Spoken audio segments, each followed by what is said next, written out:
Hi, this is Daryl Dabdab once again, and sa video na 'to, tuturuan naman kita ng traffic traffic objective, okey. So, kung nung yesterday, ah, tin tinuruan kita kung paano gumamit ng awareness objective. So, ngayon tuturo ko sa'yo kung paano gumawa ng traffic objective, okey. So, ano ba yung traffic objective? Okey, so kailangan may website ka.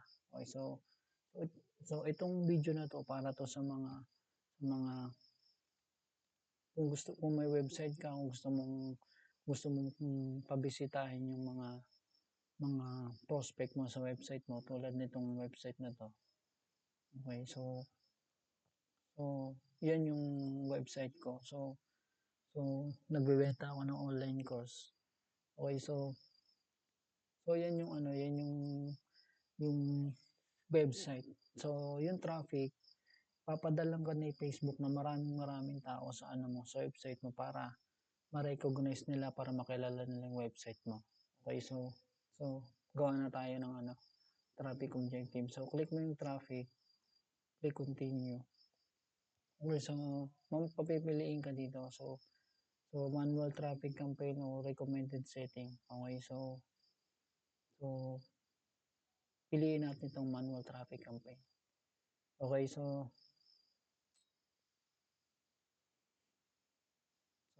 dito, ah, gano'n pa rin yung tulad ng ginawa natin nung kahapon. Okey, so dito, add set budget. Okey, so puwede mong pangalanan dito yung ano mo, yung campaign mo kung anong gusto mong pangalan ng business mo, kung anong binebenta mong products. Okey, so click mo next. Okey, dito sa new traffic ad set. Okey, so dito mo again, dito mo schedule mo kung magkanong budget mo, kung sino-sino mga tao, anong age. Okey, so siyempre pipiliin mo 'tong website. Okey, so maximize number of landing page view. Okey, so ito yung ilalagay mo na dito yung ano mo, yung yung website mo. Okey, so dito mo makikita yung ano, maximum number of landing page. Okey, so piliin mo siya dito. Okey, tapos pipiliin mo standard. Okey, so maglalagay ka ng budget diyan. Sabihin natin ₱100 per day. Okey, so dito is pipiliin mo na lang yung kung anong age ang gusto mo, kung 35 to 45 years old, language. Okey, so dito sa detailed targeting, ano ba yung mga behavior nila. Okey, so ano ba yung mga interest nila. So kung business owner yung ano mo, yung target mo is business owner, lagyan mo dito. Okey, business owner, tapos may makikita ka na, na number of people, na estimated number of people na potential na makakita ng ads mo. Okey, so dito is 112,000. Okey, so may 112,000 na business owner sa Pilipinas na puwedeng makakita ng ads mo. Okey, so yun, pipiliin mo lang siya. Tapos start verification, dito yung start verification, mag-a-upload ka ng ID mo. Okey, so click mo next.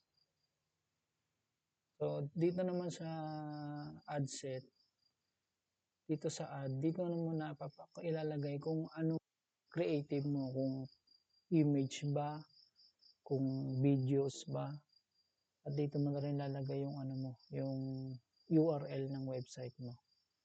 So i-click mo dito, i-upload natin yung ilalagay mo yung URL ng website mo dito.